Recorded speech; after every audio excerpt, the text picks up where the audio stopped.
Assalamualaikum guys, I hope you're doing well. Today I wanna elaborate the difference between feeling of inferiority and complex of inferiority that I studied in the book Courage to be Disliked. First of all, what is feeling of inferiority?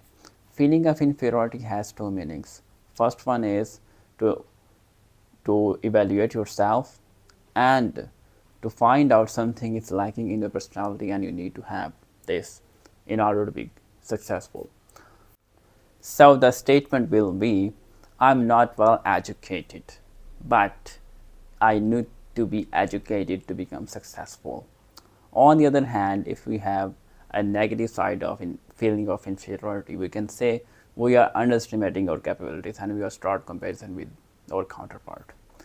But if you are concerned with inferiority complex, that sounds like you are just finding out shortcomings of our own and underestimating our skills, capabilities, and strong zones, and start comparison with the people who have something superior than us, and we are just getting more, you can say, like I must have such kind of thing but I didn't have, so I can't be successful. The statement will be, I'm not well educated, so I can't be successful.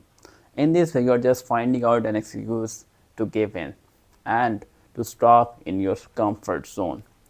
So be successful, we need to be more positive. So we need to get more skills and capabilities, and we must negate ourselves in a sense that we must know something more, like Socrates, who says something like that, I know only one thing, that I know nothing. So if you have such kind of attitude, will be successful in the end, but will get restrained from complex that can be more dangerous for our success and for our personality decline. I hope you'll be successful in the end, and I hope you'll be enjoyed my video. Thank you for watching me. Allah Hafiz.